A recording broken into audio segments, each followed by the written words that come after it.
We can fight the dark, this is who we are.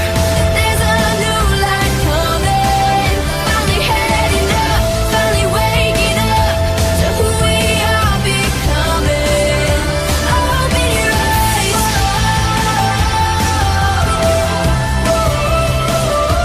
Open your eyes.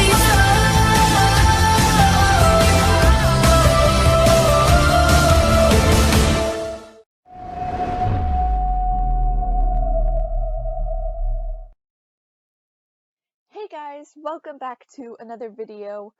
Today I'm going to be talking about something a little bit different. Back in October 2021, I started writing a short story in my school with no ideas. I was bored at the time and I just wanted to write about something to pass the time, as I was just really bored and I didn't really have anything to do. In the story I created, it was a world of cats acting like people, living in a village and doing everyday tasks like fishing and baking, and I know it's not possible for cats to really do that, but I just really like doing it. Soon I began to notice, though, over time, every time I pick up a pencil, I think of my characters and I think of where I'd want to bring them into the story. Soon I ended up creating a simple draft of where I took the characters and I gave it up to my English teacher for assessment. I was given a good enough review, but she said I needed to work on it a bit more, and that's when I knew what I wanted to do more with my characters. I wanted to write more about them, give them more of a story, give them more of a personality, give them drama. And so that's what I'm doing. When this video was posted in June 2001, I am currently starting my first full draft of my story, Screams of the Wicked Hearts. Yes, I know, it's a really bad title. I know the name sounds like a 2012 Sonic fan fiction or something. I don't know what you guys read back in the day. But I like it, kinda. And I don't think I'll be changing it anytime soon, because the other name idea I had is already a video game and I don't want to copy it. Anyway, moving on. Right, so I know what you're thinking. Please, aren't you going to tell us what your book is about, or are you just going to blabber on how you're such a lonely son? But I'm getting to it now. So, here's the basic, back cover synopsis of the book that I'm working with right now.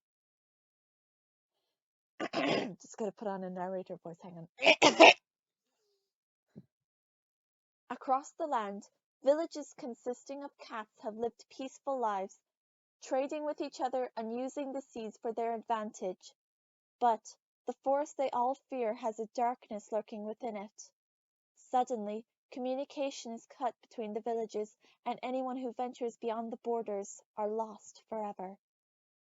When Mayura, a stray cat, ventures into a village's territory, she learns about the constant fear these cats live in, unaware of the horrors that she has avoided all these years.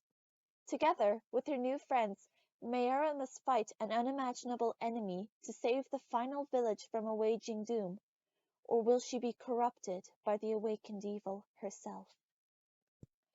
Yep, that's the basic summary I can give for my book without giving away too many spoilers. Note, this book is only slightly inspired by the Warriors series, but it's not going to be too similar. It's not going to be like, this kitty pet ran into the wild and now they're leader of freaking ThunderClan. No, it's not going to be that. Well, I'll try my best not to make it be like that. Now that I think of it, it sounds a bit too similar. Anyway, the draft that I'm working on is far, and I mean far from perfect at the moment. It has tons of flaws, spelling errors, mistakes, that sort of thing. If anything, I'm working with hot garbage right now. Now, the genre for Screams of Wicked Hearts, it's a bit scrambled at the moment. What I'm trying to get it to be is a horror action adventure, but it's also an animal fantasy. But it's also a tragedy. Wait, is tragedy even a genre? Anyway, in the book, now this is where the edgy part comes in. There's blood, death, themes of torture, graphic scenes, upsetting topics, disastrously long texts. Yeah, maybe I need to start thinking a bit more positively. Something's telling me that this is probably going to affect the book. Oh god, this is turning into the fucking Twilight Saga.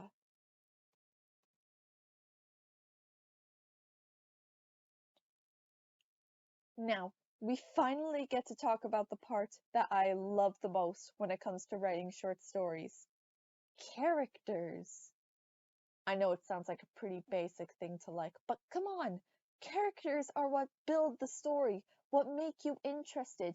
You wouldn't like a story if you had a Mary Sue for a main character.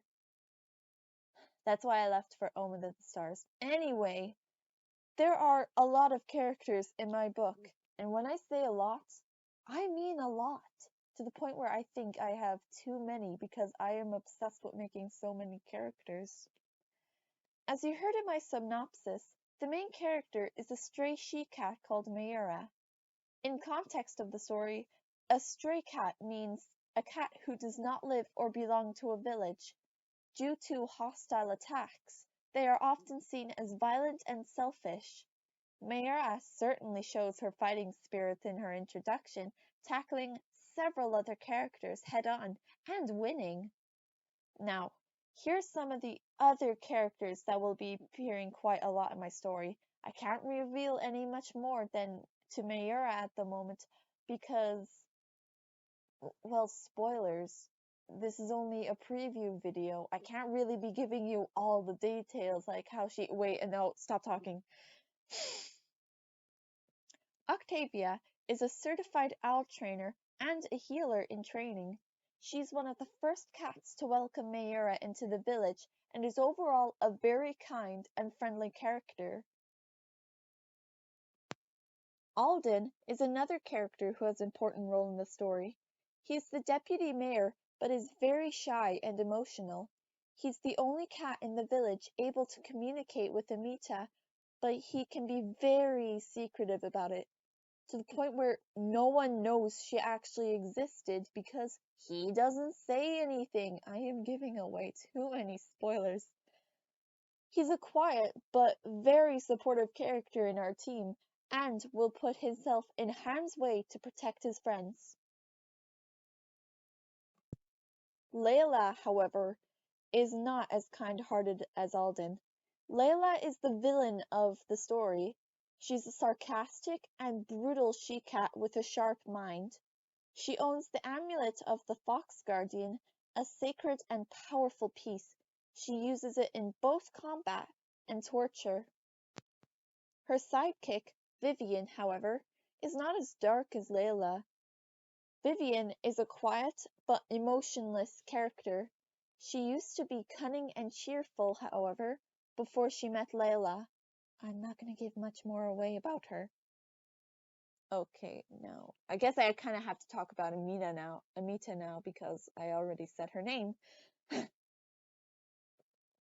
Amita is the spirit that flames protect the villages. Despite being brutally murdered by Layla and Vivian 2 years before the story takes place, her soul has not yet been laid to rest, and she lurks the dark forest, protecting both her friends and her village with her white flames. Okay, those are all the characters I can reveal right now, but trust me, there are plenty more where that came from. And I mean plenty. Seriously. I think there's like over 50. 50!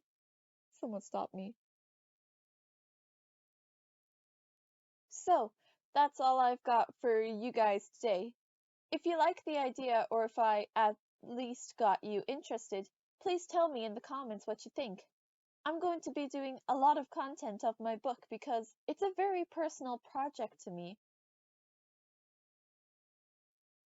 That's all for now. See you guys later. Bye!